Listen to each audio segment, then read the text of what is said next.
Ladies and gentlemen, good morning, good afternoon, good evening, wherever you are and your screens.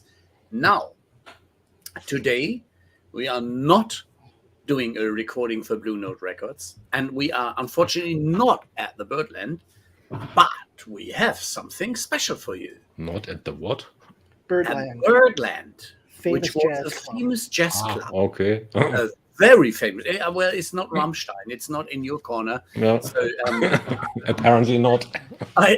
I'm more for the harmonic, silent, easygoing stuff. And talking I about confuse that jazz one, with disharmonies, but that's probably yeah, a well, special kind of there jazz. is free jazz, which sounds a bit funny sometimes. Yeah, we call But that funk. positive aspect is we have today two harmonic stories for you, which we would like to invite you to share, and we would love to share with you, as this is somehow out of the if CRM Convo is on the move, such as for vendor events, for analyst briefings, or several other occasions.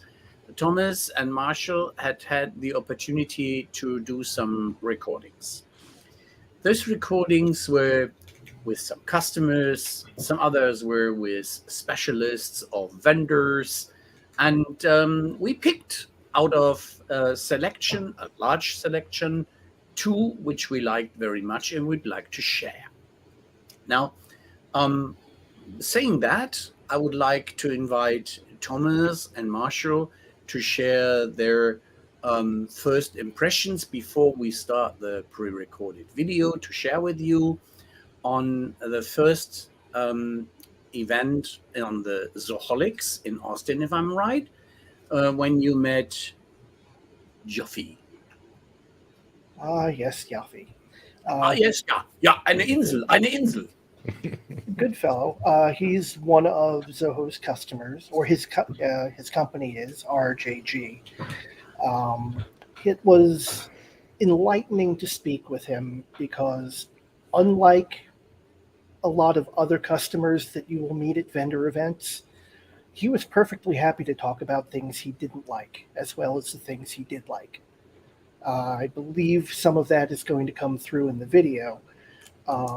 But it's not like he was critical or unhappy. He was simply open and honest, saying what he wants more out of his implementation as well as what it's done well for him. And it was refreshing. Would you say that this is not the typical mood of a customer? It is not typical if they're being presented to analysts and journalists. Mm-hmm. Very often, other vendors will have picked very carefully the customers that they're willing to share, and those customers have often been prepared ahead of time. Yeah. This was not that. Something that I've been enjoying lately, both from Zoho, from Sugar when we went to one of their events recently, the customers are there for their own reasons, their own interests, and they're just presented to us. Here are all the customers who are here. Pick one, talk to them. And they haven't really been prepared other than to know that they might be interviewed. So what we get is honest, it is open, it is, as I said before, I'll say it the third time, refreshing. Thomas, normally one of your most beloved words is a side of if it walks like a duck and it talks like a duck, it must be a duck, is being biased. So you had the experience that they were not biased, right? Well, every customer who buys software of a vendor is biased, apparently, especially if they also show up at events like these.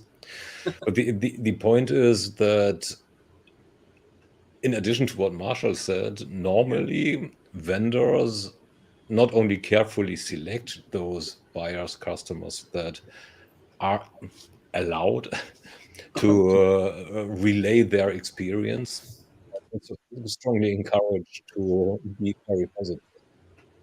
What shines through in the office and many other interviews, but Your audio is breaking up. what What a surprise! Our audio going bad. Who am I to talk at all? No, so what I'm like at these events and events of some other of our customers basically as well, is that they encourage their clients to be honest and not only talk about the shiny stuff, but also about things that are below the hood and that are not always perfect. And that's what's making it really valuable for people around it. Yeah. So, well, it's not all gold. Even if it is gold, it's probably not polished. Or diamond, it's not yet cut, right? Yeah. So Yeah. there's always in any implementation project, there's scope for improvement, which is not in the least because there are three parties involved. Which the customer, it's themselves, the vendor, and in all likelihood, an implementation partner. So that three-dimensional thingy is always good for interesting situations. Yeah. Cool. I would say we did a first reflection on why we picked those two stories and could start with the first story. What do you think? Probably one more word. So any of us might be able, wanting, and willing to stop the video at any time to give some comment or commentary. Having said that, let's go with Yoffy after a short music that all of you will find great, of course, and familiar. Our greatest hits.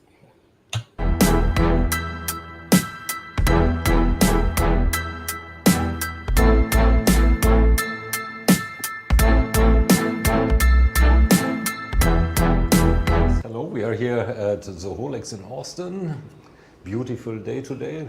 Unluckily, we are inside. However, we are here with Jason Yoffy, of RJG, who has an interesting journey with Zoho to relate to and to relay.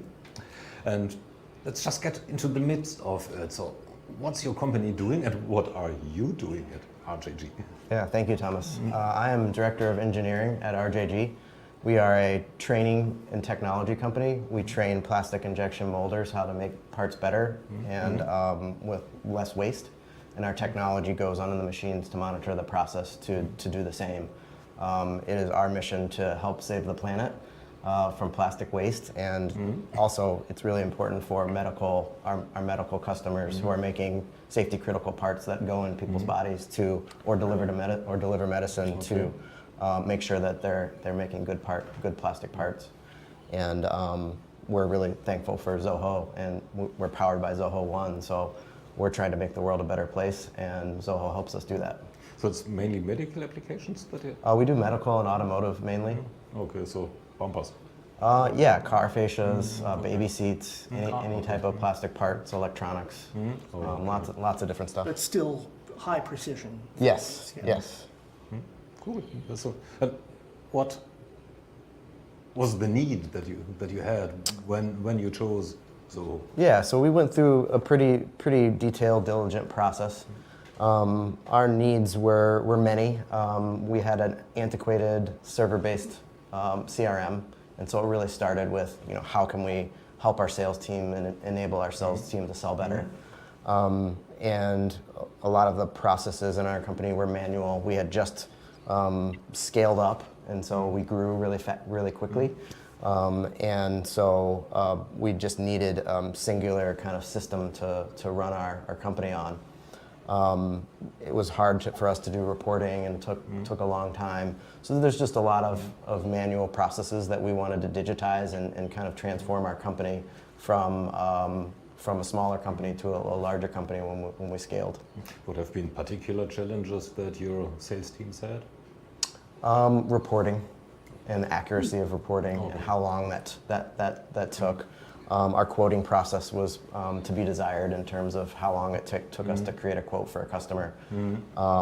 Transparency into the business and having the team understand kind of where everybody was. All that just took a long time to gather that information. So, and then a lot of times information wasn't being put into the system. So I don't think this is uncommon out there. So we wanted to grow up and find a solution that would help us move into the future. How did your selection process lead you to Zoho? Yeah, so we did an initial, first of all, we got a group of people together to start looking at what our options were. And we wanted to go look at Salesforce because they were the industry leader. I know it's a dirty word. And then you can say industry leader. And then we did a bunch of research online about other CRM systems, and Zoho piqued our interest. So during that process, we started to partner with, or we chose partners in Michigan for each of those companies. So we had a Salesforce partner and then a Zoho partner. And they helped us do some initial discovery and understanding of some high-level needs for each part of the organization, and then helped us with the process. And looking at our projected return on investment, we chose Zoho. What piqued you?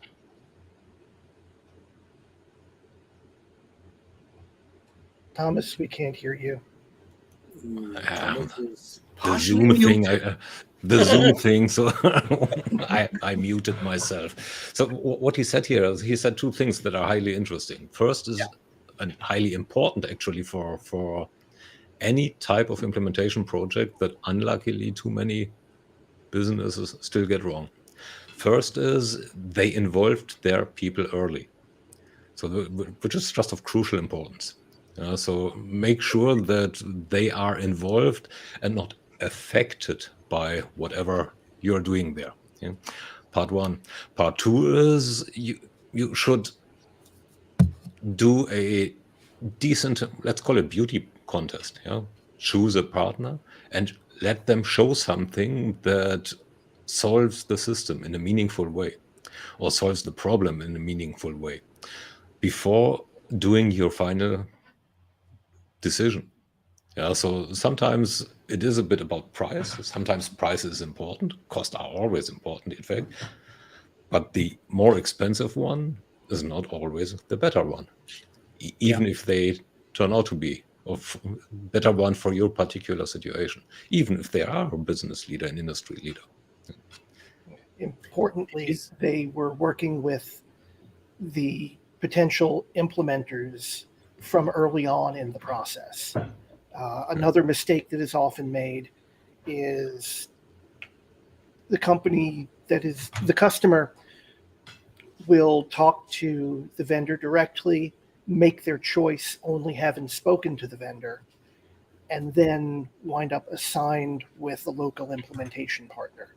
And by that point, it's too late to really understand what you're going to get before the process begins. These guys test drove the cars first. That was very smart.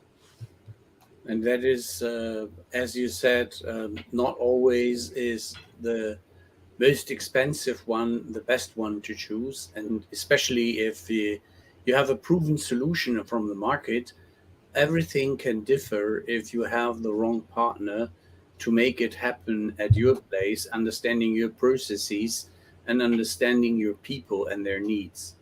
And therefore, knowing the partner is, from my experience as well, a very important part. And in actual software selection processes, it is dividing the bad and the good from the best. When you see how they try to solve a challenge you gave them as a proof of concept opportunity, a small one, in a test drive. Yeah. So let's go. You. Zoom. Your interest? In Zoho, Yeah. I mean, personally, I come from a usability background, user experience background. So I could see what Zoho was doing, and then it was right around when Zoho 1 was coming out. And so then I got to see all of the advantages that could happen by using a platform or an operating system for your business. And with Zoho, it was all under one cost. So if we wanted to end up using, instant messaging or Zoho Writer or other aspects of the Zoho suite, we didn't have to pay extra. And with Salesforce, everything seemed to be an add-on and an add-on and add-on. And we liked the business model that Zoho had to give us, more bang for our buck and allow us to grow into different applications. We weren't ready to implement them all at one time. We started with CRM and we started with Desk. Those are the important core parts of the technology needed for our business. So we started there and then started using marketing tools. And then after we did the big implementation, took about 8 months of more further detailed discovery process discovery with individual teams. And our partner Aspen Tech helped us understand our business needs and map it out in the software as a solution. And would say, you could do it this way or you could do it this way. And we looked at how putting our processes into software can then grow and scale for us later on. And I think that was a big advantage of having a partner like Aspen Tech. They were really good at understanding our business needs and requirements and helping us kind of see that in the application. Yeah, you must have a good relationship with them. They're here today. They are here. I just gave them a high five. And then, More like a hug. But yeah. And it really depends on the it really depends on the size of your business. I've implemented Zoho at a startup and used it out of the box. So here he said a few more interesting things. So first, the test drive. Yeah. Second, in addition to what Ralph and both Marshall just said, is you need to be friends in quotes, so good with your partner. You need to have the right partner, which also extends to what René said. Statement. Yes. Yeah. So even projects with the best sometimes fail because of whatever reasons. The partnership didn't work, the mutual understanding did not work, the objectives are not clearly set, and this is what Yoffy just said as well. So they started with a clear objective. They start with Desk because they needed even more than reporting, they needed a service component. Yeah. So, and the importance of these seemingly little things can't be overestimated. Another important aspect that he pointed out was that he comes from a usability background, which really Very cool. matters. If you're talking about something that's going to be running through your entire company, you want it to be something that, is usable, something that is going to succeed in its implementation because all of your employees use it properly. So he knew what he was... He knew what success looked like going into the process. And this is very much, and I'm grateful that René joined us and made that statement, because their attitude in building up their Zoho business for over 10 years now, if I'm not mistaken, is that they would like to see into a lot of smiling faces when they come, when they present, and when they leave. And they leave smiling people. That is something they work in the whole team very hard for. That is an attitude which fits to the experience we hear here from Yoffy. That's one I like. Yeah? And it's not always easy to deliver on that idea and that motivation, because it's somehow 12 years. Thank you, René. I'm grateful for giving me that. And I'm just chasing you for 2 years to join in live in such a conversation. So next time you use the opportunity to be live with us, or Natalie, or both of you, because it is very valuable to see how business in the different regions and countries are developing. And that is one of the hooking points to keep you with us, not only through that fantastic customer testimonial on his talk with Thomas and Marshall, but also why we found it very interesting and useful to look how Zoho is doing things, especially with partners and in, let's say, developing markets to the benefit of partners and users. I'd love to continue. I'm curious what he's saying next. Well, then let's just shut up and let Yoffy speak. So, yeah, and I'm assuming if you're in a bigger corporate company that has very, thorough, detailed processes, it's a whole different experience. So what's cool about Zoho is right out of the gate, if you're a startup and you don't have any processes and you're doing this for the first time as an entrepreneur or a small team, you can, rely on the software to be easy to use and implement it right out of the box. With the age of our company, we've been around for 30 years, we had a lot of stuff we did a certain way, and it was great that Zoho was flexible and able to allow us to customize it the way we wanted to around our business. So it's kind of like we have processes and then we have software, and then our partner helped us kind of marry those two things together so we could be successful when using it. Now, you said there was more than 8 months of discovery even for probably various modules, which suggests that you didn't just use out of the box, but had a significant project going on for the implementation. So yes. Now, this already suggests that it was worthwhile doing, which means that there probably have been some hiccups in there. So what have been the major obstacles that you needed to overcome in the course of implementing the system? And how did you overcome? Really, I think I touched on it already. The major problem was how do we take processes that haven't been defined in documentation form before, and either document them or work with our partner to understand how the application and the solutions that Zoho and AspenTech would provide fit our business. So, documenting your processes is probably, I think, the biggest challenge. Making sure your processes are good before you put them into the system, because it's kind of garbage in, garbage out. So that was our biggest issue. Our second issue. He touches on one of my pet peeves, actually.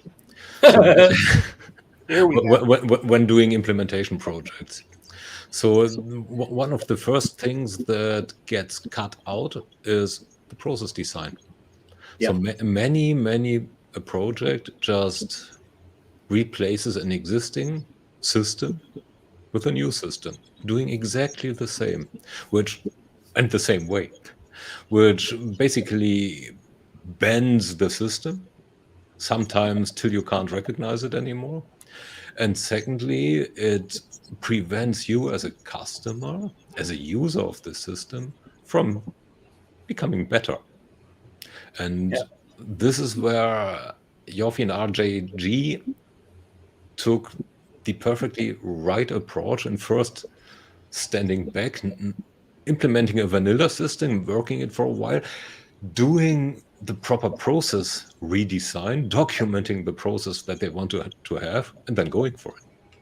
Well, that he didn't say yet, but this is what they did. That is lovely, and that is the way one should do it. And that is why, for instance, in the successful stories, partners of Zoho present either in Austin or the German Zoholics in Frankfurt, that they show up, that they invested a lot of time together with their customer in going through processes, going on making a lot of question marks, and is the existing still the best one, and what could we do better? And by investing their time, and as you said, mentioned, implementing a vanilla system and trying if it meets their needs, and then reinventing not the wheel, but rethinking the processes and implementing them to the needs. So let's go on. Yo! Issue was we have offices, we have 150 people and we have offices in 7 countries. So implementing, the majority of our work and people are in the United States. So we took the strategy of getting them on the systems and then worked with the individual country offices to do that. And so that was a bit challenging, They wanted to be included in the first wave and understand what we're doing. And so just a different phased approach to managing a lot of work was also a challenge.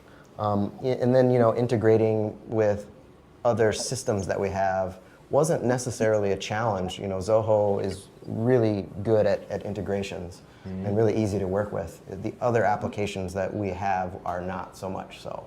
But really our other ERP cloud system took us a while to really get the connection.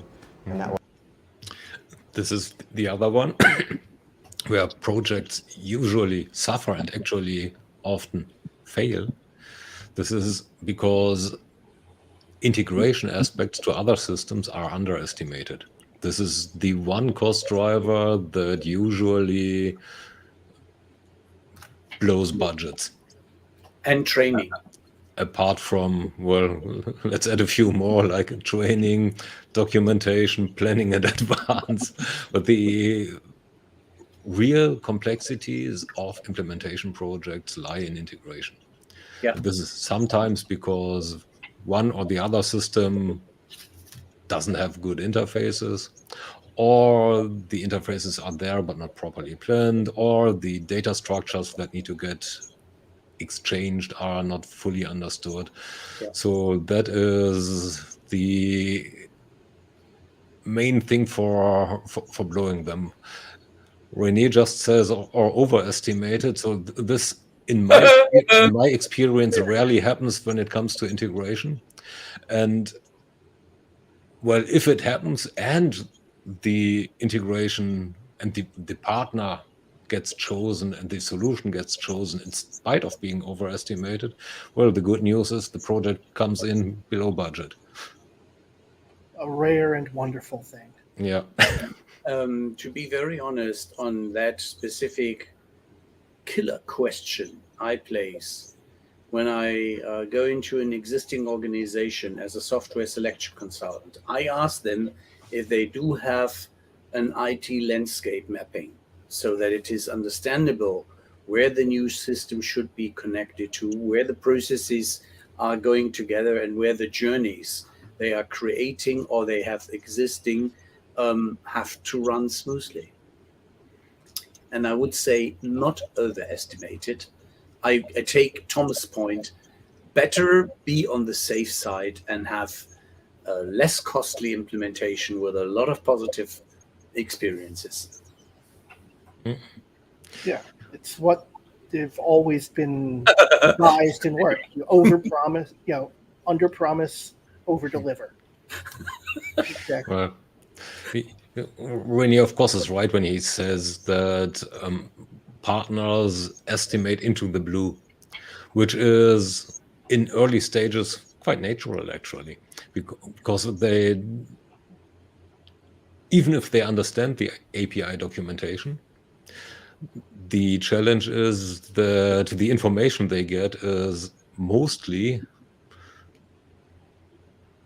incomplete, not to say insufficient, to really put a reliable quote. So he will know that himself, and he does know it himself. He has experienced that countless times in the past 12 years. And well, it's partly is the way business or that type of business is. You can't come with perfect a priori information. So well, the next one I won't show because we are putting too many names here. Sorry for that one.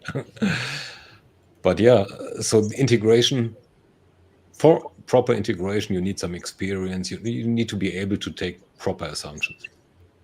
Well, there was another project, another customer I talked to, who said, well, actually, was in in one of our previous convos, who basically said, so he started with one vendor. The budget that the partner quoted was X, 7-digit X, and then he accidentally almost found another vendor and another partner, and he got it for, well, a 1-digit percentage of that X. So this is often, well, it's experience and the solution chosen and the approach to the solution. And Rennie, you have a reputation for that you are very knowledgeable in doing integration into other systems. Advantage on your end. Okay, let's go on. Let's see what Yoffy else has in store. Was on their end, not necessarily Zoho's end, so it wasn't. It was just trying to get those two to talk to each other. Is it the systems talk to each other or the vendors and their Both. partners? Both. Yeah. That sounds like a yes. Yeah. One of the great things about I think our approach is that team that we got together in the beginning. You know, we had representatives from each department: sales, marketing, customer support, training and consulting, and then international offices. They are a core team of people that still exist today. It's not their full-time job, but we named ourselves the Zoholics, just like the conference, because we're, you know, imbibed on Zoho. And they continue to optimize the system and update our business processes and connect things that haven't been connected before and really kind of optimize and allow us to grow and evolve with our business processes. And so that team is just core to continuing the success of Zoho within the company. They're Zoho brand advocates and trying to just figure out how to work smarter all the time. How big is that team? I think 10 to 12. Which is almost 10% of the company, so it's quite sizable. Yeah, so it's good to have those brand advocates, those Zoho advocates within the company, helping train people and making sure we're up to date on the latest things, because technology changes so fast. It's good to have your finger on the pulse and make sure that we're all evolving as business people with the technology that we have. Absolutely. And that's a great lead into our next question.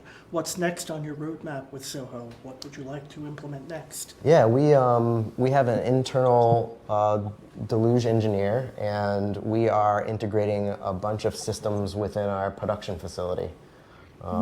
We create our own sensors that our technology uses. So it's integrating our sales order process with production processes and serial numbers. And so we're really leveraging the more technical aspects of Zoho to achieve that integration that we want that's custom to our business. Excellent. It's kind of an iBase, Yeah, it's cool. Now, Zoho is a technology vendor. The devil, you say. Sorry.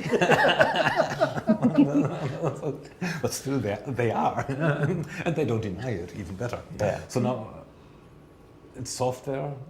Software is never perfect. A partner is never perfect. So what I always am wondering is, raving customers around, nobody is perfect. What is not perfect? What is the one thing, or would be the one thing, that you wish to get but you never got? Yeah, so I think what's negative and positive is that Zoho obviously puts out MVPs, minimum viable products, and allows their customers to use them, and as they start to develop more and more things on each application. Right. So, you know, when we started beta with Zoho meetings, and just the quality wasn't that good. People were having trouble getting in. I mean, we were really early adopters, and so with early adoption becomes those challenges because you know, all the features aren't fleshed out and the technology isn't perfect yet. So you know, that's always a challenge to work with software that isn't quite fully fleshed out. Right. But what's awesome about it is that it's constantly evolving and getting better. And so now we use Zoho meetings all the time. There's no issues with it. And it's getting better with your input. And it's getting better with our input, which is really, really awesome.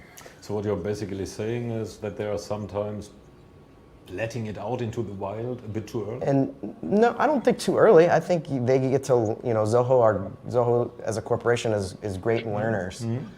They learn from their customers and gather that data and then put it back into the system. Even here at Zoholics, everybody I talked to was like, well, how do we do? What can we do better? And they're gathering all of this data input to make their systems and software better. And it's not like going to a Salesforce conference where it's all like, yes, we're going to do this, we're awesome. It's more about how can we help you? What have we done wrong? What can we do better? What did you notice? And so they're gathering all of this data and input from users, and it just makes the products better and helps us succeed. So that's just the nature of software. In terms of any sort of deltas, I think we tried to implement an application, and our team for that application was extremely busy. We didn't have enough resources to actually implement it. And Zoho couldn't help us to the level that we needed help with. So we just didn't have that, I guess, intimacy with Zoho to help us implement it. I think would be an area of improvement. Gotcha. Okay, understood. So sometimes Some area of improvement. sometimes, but that's what they have, a great partner network. So good service like that isn't free.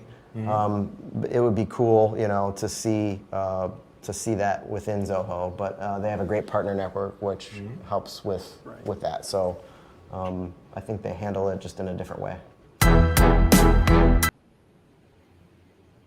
Okay, Yeah. that ends it. No need to have that music again.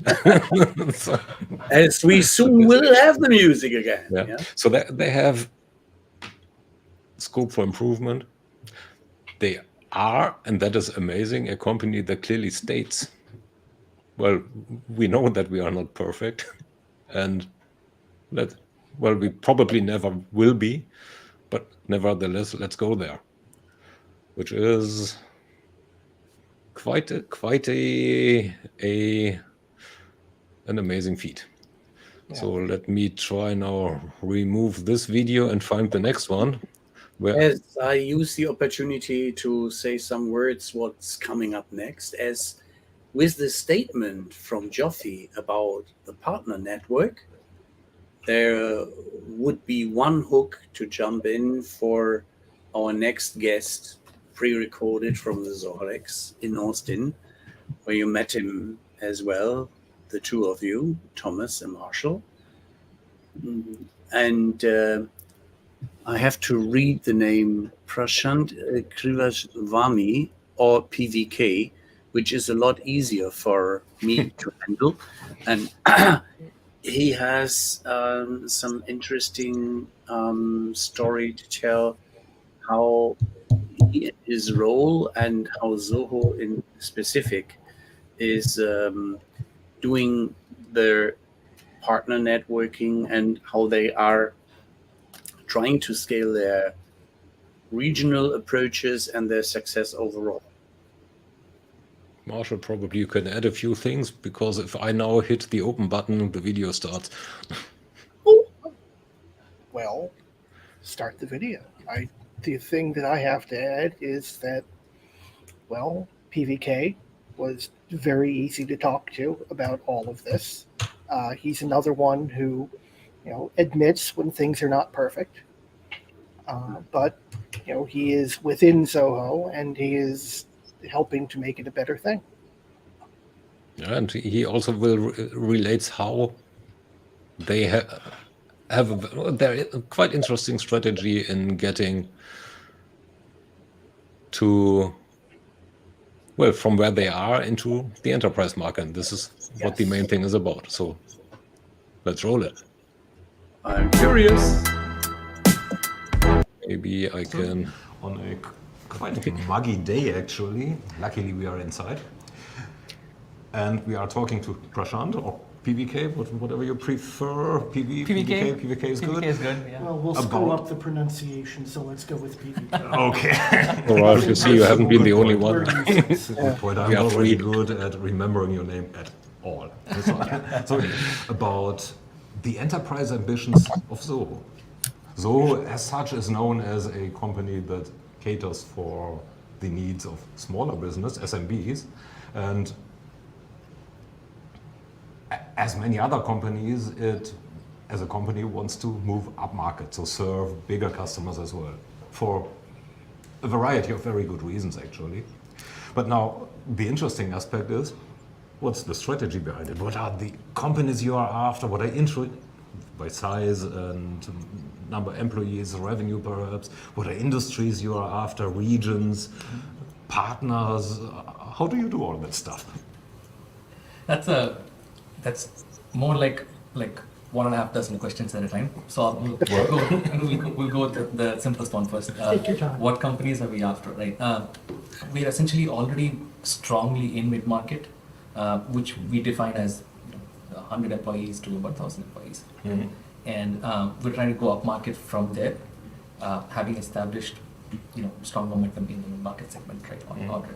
So in terms of what revenue we're going after, that's going to change according to every region, because the propensity to make a certain amount of revenue changes according to every specific region. So that's essentially, we're not going behind revenue, but we're going behind a certain amount of complexity in the organization that arises as a result of accumulating some momentum within that organization itself. So if you look at organizations with 100 to 1,000 employees, there's a tremendous amount of flux in those organizations. There's a lot of process changes. Growth comes in at a fairly rapid pace, and they're essentially, in a certain sense, moving mountains to establish great CX and to maintain their pace of growth, right? And with that comes changes of policies and things like that. So being the platform that empowers that next level of growth for them, that's been our success so far. And in a certain sense, we've been with them through that period of explosive growth for themselves, and they tend to be with us when they're much larger as well. So that's been our entry into enterprise. It was a natural, logical extension so far.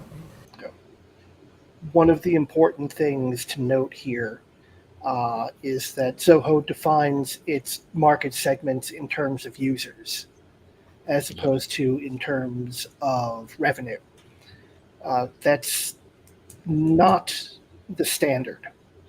From what we've seen, many other vendors rank enterprise as being from X number of million to a billion, mid-market as being below that, and SMB below that. This, I think, what Zoho does, and certain others as well that I can't remember at the moment, what is smart about it is your CRM system doesn't care how much money is coming in. It cares about how many people are working on it and how easy it is for them to work together. Yeah. So doing this makes scaling with Zoho, I think, that much easier. And that's my point. And the other part that is to it is that he is talking about complexities. So it's not differentiate companies by size, but by complexity of required processes, which is an increasing notion in the industry as well. It's not yet prevalent, but should become so, actually. We can hope. Yeah, a differentiation by size is as arbitrary as arbitrary as front office, back office distinction between, for example. Yeah? So there's one process, and this has a certain complexity. It's similar with B2B, B2C, small, large. Let's go on then. And with respect to our own sort of inorganic progress into enterprise, where we want to engineer our sort of approach into enterprise, we are essentially going two ways. One is to establish internal capabilities to do with account management, implementation, onboarding, customer success, and all of those things. but also to establish partnerships with a network of SIs around the world, some of whom are like Infosys and TCS and Wipro and companies like that, PwC and Deloitte and companies like that, and to be able to take the simplicity of Zoho's platform and drive value to their customers, but also to customers who come to us to take their help to do implementation for those customers. That's essentially, it's a partnership that works both ways for us. Mm-hmm. So now from a bit more from an application point of view, Zoho has a vast array of applications that are mature or newish to some extent. So. And more every year, every quarter, every week it seems. We're around 70 now, I think. The basic question behind that is all of this stack, is that enterprise ready? If not, which part is it? So how's the application trajectory that you are proposing to go forward with? Broadly speaking, if you're looking at like the absolute maturity itself, CX is already enterprise ready for us. Mm-hmm. And that's the thing that we've been leading with for a long time. But we're also seeing, based on the region, a certain amount of larger enterprise traction for various products, some for our finance products, some for our employee experience products, in some cases even our workplace productivity and collaboration platforms as well. So they are in various stages of maturity per se, but in various regions, those the expectations map into what we already have. So each product tends to lead in a different region, so that works well for us as well. Now that we also have a much wider, much broader regional presence, which we're expanding every year, this plays into that as well, right? And the other thing is that underneath what you see as the application itself, the interface and all of that, underneath all of that, it's all the same data models, a unified data model with microservices that connect into all of these things. So there's a whole ton of no-code and low-code extensibility that we already offer as well. So we are able to punch way above the weight of an individual product. If you take an individual product and put it under a microscope, you may find that it may fall short in some cases in terms of enterprise, but because of this vast layer of extensibility, we're able to jump in and cover those. Right? And that also plays in with the internal implementation capabilities that we're building, as well as with the SI partnerships as well, to bridge that what's already available on the horizontal platform with what we can extend, right? So that value we're able to create both internally as well as with the SI partnerships. He nicely summarizes the points of strategy. So go for complexity, start with where you are already strong at, which is the CX portion, and use extensibility and the other applications as a lever to homogeneously grow outside. So which is quite a smart and strong strategy. Agreed. So let's go on what else he has to say. Well, the value is one of the things that Zoho is known for. I mean, value for money, certainly. With the enterprise sales cycle being as long as it tends to be, how is Zoho going to maintain its advantage? Right, that's a brilliant question. In fact, that's one question we asked ourselves at the beginning of all of this 4 or 5 years ago, and the answer really was that what we bring to the enterprise is actually what we brought to SMB as well, which is simplicity. Right, that's the thing that we know how to do well. That's the thing that we're already doing well. That's the thing that we will continue to do, to your value or proposition, at least that we are extremely comfortable pursuing. Right, so that will serve as our differentiation in the enterprise as well. And to give you examples, if you're looking at it's a typical like the rapid prototype for an enterprise or an upper mid market or lower enterprise kind of deal, that usually tends to take at least weeks. Right, with Zoho it takes days, if not hours. Right, that's the simplicity with which we're approaching this. Right, and pilots typically roll out for us in at the most a few months. Right, mostly in weeks, but at the most in a few months. And with that comes the advantage of shorter feedback cycles, and people are able to roll out things quickly and figure out if it works for them. There's of course a layer of sandboxing and all that available, so they're able to make these changes. And Zoho has been known to empower the business users, not just IT.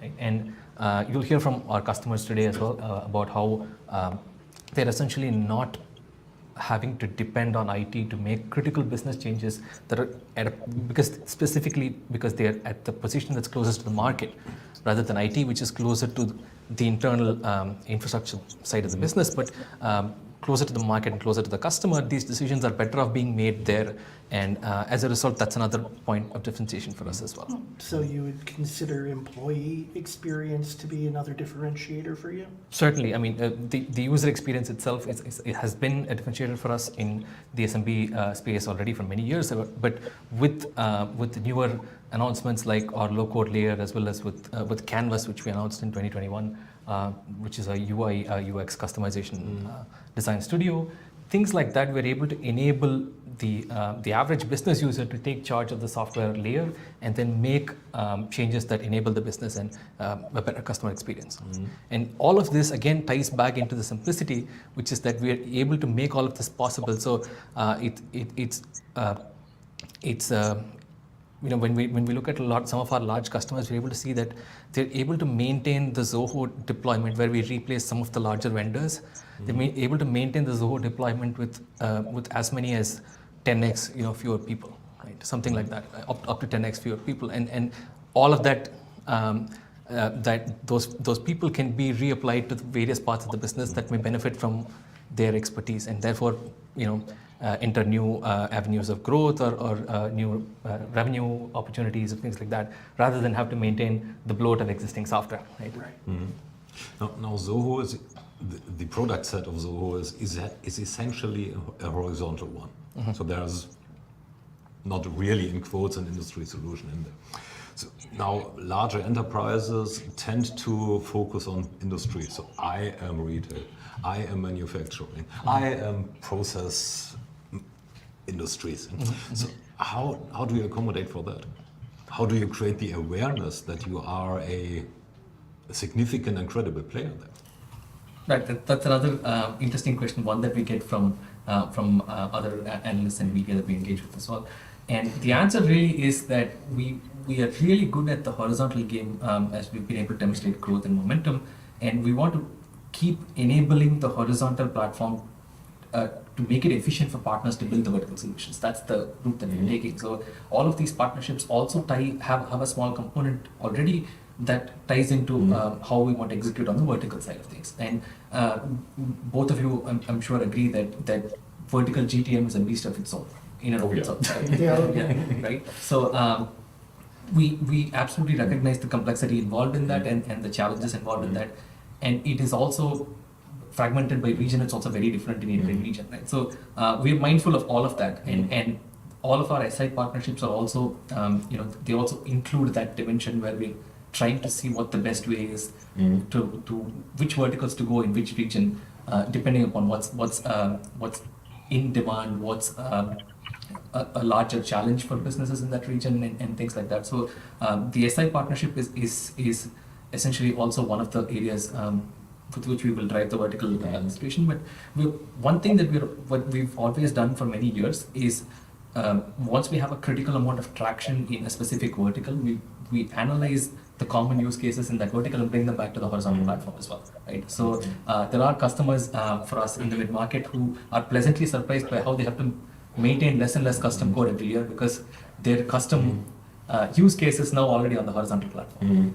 So that's one way that we're going up as well. In summary, you're basically saying the way into a large enterprise is to get the doors open via the big SIs.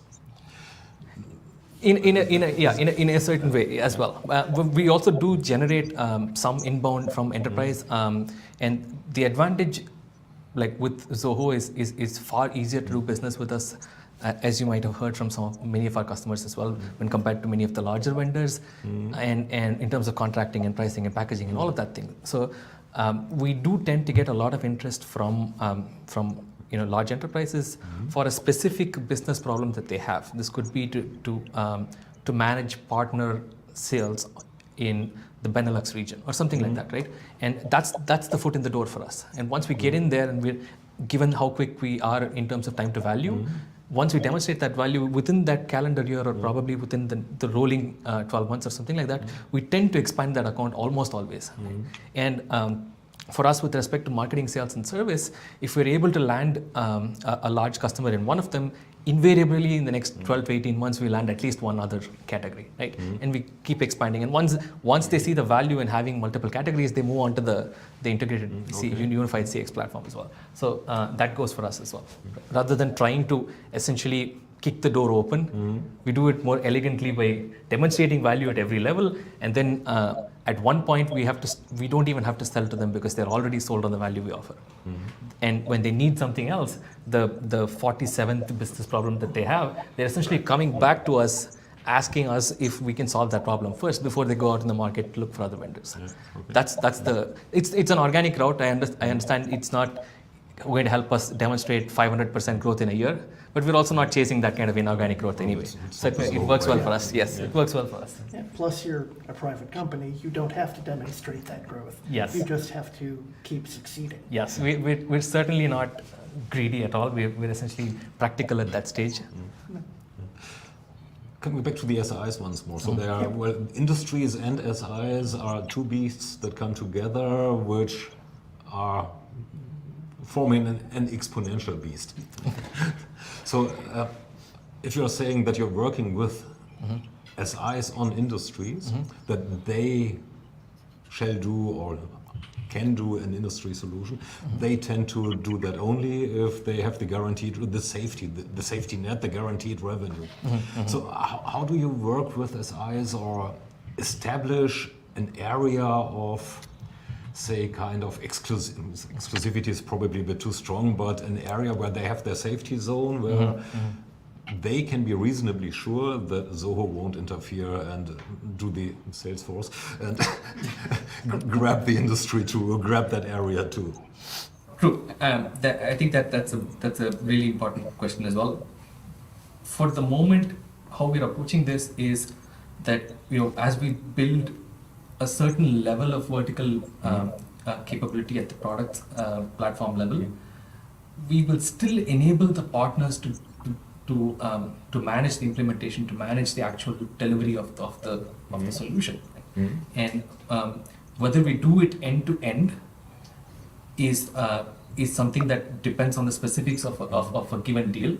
But as a strategy, we will certainly not likely to be going out and competing with our partners, right? And this you can see in many cases because we've had a partner network of hundreds of partners for many years now, and we've also had we've had a thriving SMB business for many years now, and we've not cannibalized on that.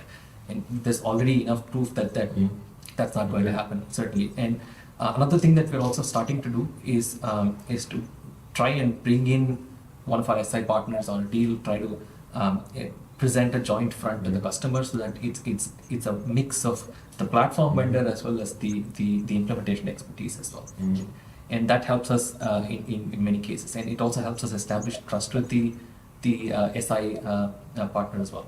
We have been open to doing implementations ourselves, but invariably in many regions, customers often gravitate towards a partner because a partner is more accessible in that region. We may not have a specific office in that region or in that country or in that province or something like that, right? And there may even be a compliance requirement to do business with a kind of business entity which we may not have, right? And so for various reasons, customers choose to work with our partners despite having the option of working with us directly as well, right? And in many cases, customers do also choose to work with us directly where their constraints are not as many, right? So this works it's a mix. It works for us in different cases in different ways. But we certainly do not impose anything on the customer, and we certainly want to have customers have that choice for themselves. For various reasons, it could be just complexity, it could be economic priority, it could be any reason, but we will always maintain that choice for the customer. Many customers already may have a partner of choice. For sure, yes. For whatever reason. Yes. In that instance, they did. I wanted to jump in here because I found several parts interesting, such as if one is analyzing dedicatedly how they moved into the German market, and that it took several two-digit time of years to found an own subsidiary here in Germany, in Essen, where they can play the digital transformation story, as that was coal mining, steel industry, and now it is going into another area and episode, and let's say a new time frame. What I observe is that if they want to join with large SIs, they might get stuck in the way how it is fitting to their overall philosophy in decent growth, not being too greedy, a kind of social economics, or what we would say as part of the German Wirtschaftswunder, soziale Marktwirtschaft. And these social economics are, if I had a dedicated partner of their wish in my mind, which would probably love to take the money, but not to deliver the attitude they are establishing. So I believe that doing some business by themselves for the larger organizations, such as he mentioned we could create a company where we are part in and a partner is a part in, and then the security searching entity would like to talk and deal and contract a vendor directly, has a bit more of a security just than joining a partner. And keep in mind, a lot of businesses start not as large enterprises. It took René and his wife, Natalie, 12 years to establish, by hard work, sweat and love and labor, what they established here in Germany. And a lot of others are just in the momentum to get in a certain size. A lot of very good partners are small boutiques with a certain expertise. And what I was looking for is that the typical larger German organization looks at the security of the vendor itself. What do you think, out of your experience in the US region, and Thomas as well, and living in both worlds and having the experience of down under as well, how the attitudes are there? They differ. Lovely. It was a very short one. Yeah. So well, the short version, the sound bite is probably size doesn't matter. And not in bigger is better or smaller is better, but the partner needs to have the right size. So that is probably a truism across the planet as far as I've seen it so far. So it works on all 3 continents I've worked on. So there's no point in having a humongously big vendor or a tier 1 consulting partner for an SMB. And vice versa. So for larger projects, the customer wants to have a reputable and sizable to some extent software partner, vendor partner, as well as an implementation partner of a corresponding size. Yeah, and something that is often overlooked, not just in terms of the size of the vendor or the size of the partner, the customer has certain goals in mind regarding their own growth, and not every small business wants to be a bigger business. Of course, you want income, you want to be comfortable, you want security, but if you have a truly small business and it is feeding your family comfortably and feeding its employees comfortably, you're not necessarily looking to go from a local business to a regional business to a national business or to global. The partners and the vendors have to consider what the growth path is of the customer, even if that path isn't going to go very far. Yeah. And then there's a final point to it, which is expertise. So if you're looking at tier one SIs, they have a lot of expertise across a lot of industries, which makes them pretty much a supermarket.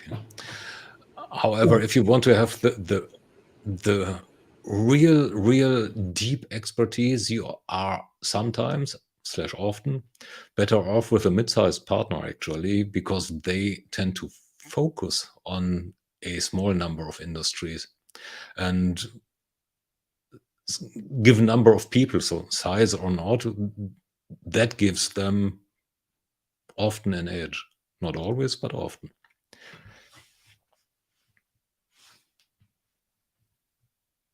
So let's go on, right? Let's resume. Yeah. So what are the next steps in terms of also partner ecosystem? You mentioned that you are working with the big ones, the global SIs. Now, the companies in the range just above 1,000 employees, maybe up to 5,000 employees, they tend to be regional as well. Hence, they probably have, and especially if they are going for a vendor like Zoho, they probably do not want these big four implementation partners. Yes. In how far are you approaching, and how are you approaching bigger regional SIs? So we just beyond that mid-market threshold, we're already starting to win deals through our existing partner network, where a lot of our partners, as Vijay mentioned, a lot of our partners do deals that are much larger than the typical average size of Zoho itself, right? And as a result of that, we've already been doing a lot of these mid-market deals. And as we go further down into the enterprise territory, we do want to eventually establish regionally relevant partnerships, and that's where the vertical angle comes in as well, because there are plenty of regional SI players who are extremely good at specific verticals, right? And we also want to be able to do that for sure, right? And this is one of the priorities for the regional expansion that we're putting into place as well. We also want to develop internal account management capabilities, customer success, regional, local, contextual, all of that stuff, right? But we also want to do that with the partner ecosystem as well. We want to regionalize the entire GTM. And you know how organically Zoho does this in its own stride, and we will continue to do that in our own stride as well. Okay, fair enough, fine with me. Fine with me. I think it's time for famous last words. Wouldn't you say? Ask for them. Okay. We generally ask our guests for famous last words, thoughts that you want to leave us with. What thoughts would you like to leave us with on this topic? I think Zoho has. I'm not as good at asking for them as you are, Matt. Never have been. No, that's okay. I think I get the gist of what you mean, for sure. Yeah. So the thing with Zoho is that we've spent over 20 years building out this vast mountain of capabilities, if I may say that, and we've also successfully transitioned from a product mindset to a platform mindset about 6 or 7 years ago, and from there we've transitioned from a small business mindset largely to an all business mindset, where we do have to approach each segment with the customer experience requirements that it deserves, right? And the one thing that remains constant across all of these is the simplicity that we bring to the market, to the customer experience, to all of this, right? The simplicity is the core tenet with which we want to be identified, and we want to be the vendor who simplifies the CX stack or the EX stack or the workplace stack when large organizations move from their incumbent vendor to us. That's the first thing that we believe that they will realize, and as a consequence, of course, better time to value, better utilization of existing resources, better unlocking, latent value in the business, and so on and so forth. Right? Sure. Something that strikes me about the messaging that PVK was talking there, and something I've remarked on before, is how similar Zoho's messaging now is compared to how Salesforce's messaging was in its early days of suddenly expanding around 2005, 2006. Then back in the no software days. It's just something that's always seemed interesting to me, and hopefully it will continue to be successful for them. Thanks for these words, and thank you, René, for your warm words and that you like the session. That comes to the question, if you would like us and the rest of the audience that we do some more stuff like this, please give us some comments into the comment lines even after the broadcast is over. And for you, René, I will try to get hook and hold of you and lovely Natalie to get us together here in the larger round. And I agree that the messaging, the words, and you could say as a trainer, the framing to the positive things were at a certain degree, we love to do more Zoho. Trust us, we are Zoho fans, but we are open to the rest of the market as well. So we are not biased. And no, this is not a sponsored episode. No, it's not a sponsored episode. It's simply that we would like to share experiences. And so as we encouraged Laurie McCabe doing some in the research approach, what's AI unleashing for SMBs and coming up in some near future, we are encouraging all customers to talk about their experiences, and feel free to contact us as we are reachable in the social media so that we can share more customer experiences on successful CRM projects. And we do not care which brand it is. It is simply that we would love to share success stories. Yeah, I shut up now. Having said that, and recognizing that we are well above our hour. Yeah! And thank you all for staying with us. thanks for staying. Yeah. The famous last words are already said, delivered by PVK. So thanks for staying. See you next week. And we are going backstage now.